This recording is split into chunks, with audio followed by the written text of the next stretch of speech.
बात करेंगे wealth creations के ऊपर 6 स्टेप्स में मैं आपको बताऊंगा। ठीक है, हर एक स्टेप को हम एक्सप्लेन करेंगे आपको और उसमें क्या क्या आपको इंप्रूवमेंट करने की जरूरत है वो सब बात करेंगे। इसीलिए इन 6 स्टेप्स को आपको ध्यान से सुनना है। ये वेल्थ क्रिएशन में इंपॉर्टेंट है और ये फाइनेंशियल एजुकेशन का सबसे इंपॉर्टेंट वीडियो समझ सकते हैं आप। ठीक है, तो नंबर 1 पे हमारा आता है वो है पावर ऑफ माइंडसेट। ठीक है, अब आप ही जानते हैं कि पावर ऑफ माइंडसेट क्या होती है। मतलब अगर आपने आज कुछ सोच लिया तो आप उसने सोच लिया है। ठीक है, अगर आपने सोचा है कि अगले 10 दिन में आप इतना काम करोगे तो आप उतना काम करोगे। ठीक है, क्योंकि आपने वो जो आपने सोचा है वो आपको अपने दिमाग में आपने ऑर्डर दे दिया है। ठीक है, अब देखो ये इंपॉर्टेंट कब काम आता है, जैसे ये माइंडसेट का ज़्यादा कुछ यहाँ काम नहीं है। ठीक है, माइंडसेट का काम इतना है कि जब भी आप सोचोगे कि मैं इन्वेस्टमेंट करने वाला हूँ तो आपको माइंडसेट ये बनाना है कि मैं अच्छे स्टॉक में इन्वेस्टमेंट करूंगा और मैं इन्वेस्टमेंट करूंगा ही करूंगा, आपको उसे टालना नहीं है। ठीक है, इन्वेस्टमेंट करने के समय आपको माइंडसेट का इंपॉर्टेंट रोल होता है, क्योंकि आपको बहुत सारे स्टॉक दिखते होंगे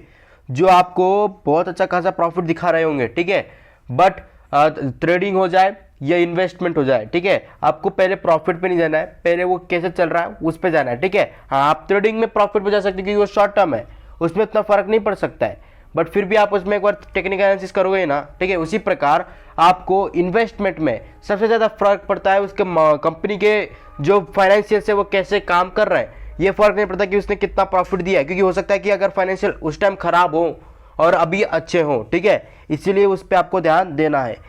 तो नंबर 2 पे आता है हमारा स्मार्ट मनी हैबिट। ठीक है, अब ये स्मार्ट मनी हैबिट इसलिए काम आता है क्योंकि देखो आपको ये मनी हैबिट कैसे काम करना है, ये दूसरा स्टेप है, इंपॉर्टेंट स्टेप है, आपको बजट स्ट्रेटेजी बनानी है। ठीक है, बजट स्ट्रेटेजी बनानी है मतलब आपको एक फिक्स करना है कि मेरे पास अगर 10,000 रुपये है तो 10,000 रुपये मैं कहाँ कहाँ लगाने वाला हूँ। ठीक है, अगर मेरे पास 50,000 रुपये है तो मैं उस 50,000 को कहाँ कहाँ खर्च करूंगा और कितना पैसा इन्वेस्टमेंट में जाएगा।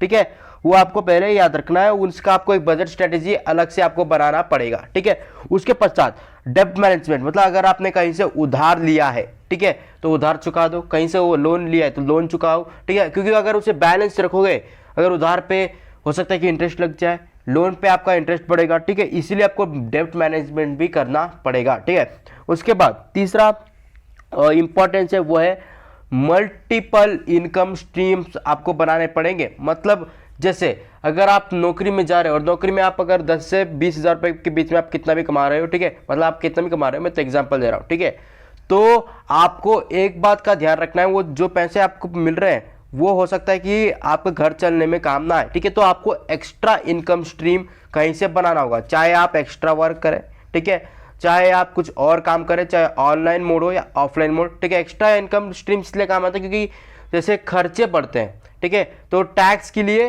इंपॉर्टेंट है एक्स्ट्रा इनकम स्ट्रीम्स। ठीक है, जीडीपी, ठीक है, ये बहुत इंपॉर्टेंट चीज़ है। अब तीसरा आता है हमारा इन्वेस्टमेंट स्ट्रैटेजी। ठीक है, तीसरे स्टेप पे हम बात कर रहे हैं इन्वेस्टमेंट स्ट्रैटेजी।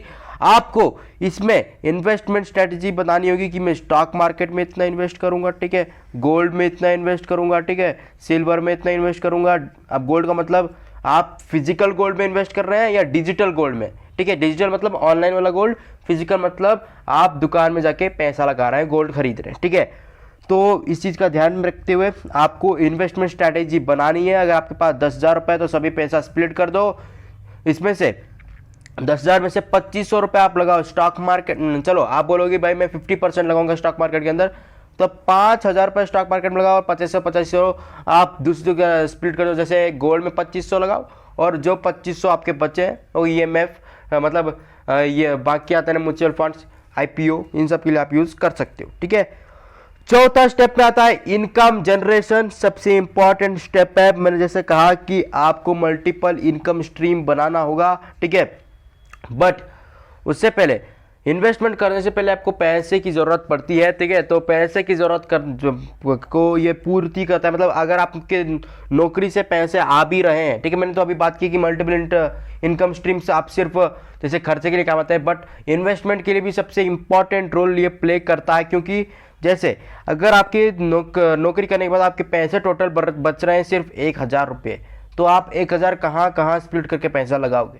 ठीक है, इसलिए आपको आप सोचोगे भाई मेरे पास कम से कम 10,000 रुपये होता, तो आप इसी के लिए आपको साइड हसल करने पड़ेंगे, मल्टीपल इनकम स्ट्रीम यहां भी काम आता है। ठीक है, MIS का मतलब है मल्टीपल इनकम स्ट्रीम, बहुत ही इंपॉर्टेंट रोल है हर एक चीज के लिए। ठीक है, तो ये पॉइंट मैं ऑलरेडी एक्सप्लेन कर चुका हूं, फिर से मैं एक्सप्लेन इसे कर चुका हूं। ठीक है, अब नेक्स्ट इंस्पायर होना पड़ेगा आपको। ठीक है, देखो अगर आपने सोच लिया मैं पैसा लगाऊंगा, आप थोड़े दिन में क्या हो सकता है कि आपके जो अकाउंट है उसमें आपको लॉस नामक एक चीज देख सकती है। ठीक है, मतलब माइनस में आपको देखने को मिल गया। ठीक है, अब आप क्या करोगे, अब आप बोलोगे भाई मैंने पैसा तो लगाया था बट ये पैसा तो अभी लॉस में जा रहा है, बट मैंने जो कंपनी देखी थी वो थी अच्छी, क्योंकि फाइनेंशियल उसके अच्छे थे।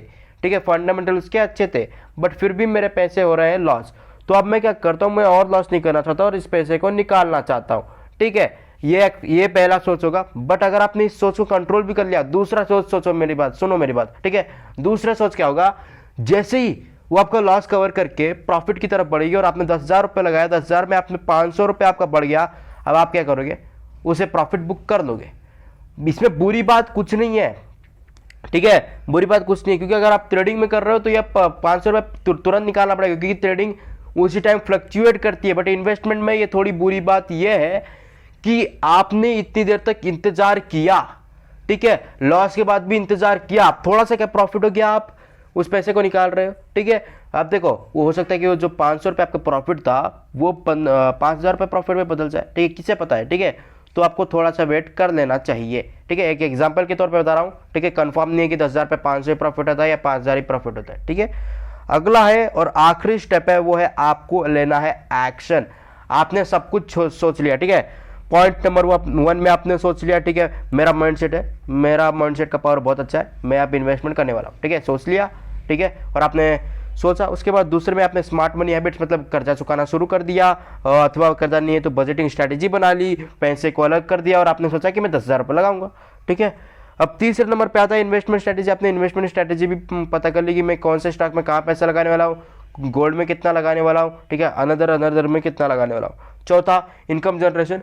आपने सोचा, ठीक है, चलो आपने इनकम जनरेशन के बारे में उतना नहीं सोचा, अभी तो आपके पास पैसे अभी हैं। ठीक है, 5 नंबर पे आपने इंस्पायर भी ले लिया। ठीक है, बड़े बड़े लोगों से इंस्पायर हो गए आप। ठीक है, इंस्पायर हो गए। ठीक है, और कुछ पैसे ले लिए और आपने जो लॉस है इन सब के ऊपर बात कर ली। ठीक है, आपने सोचा ठीक है प्रॉफिट होने देते हैं।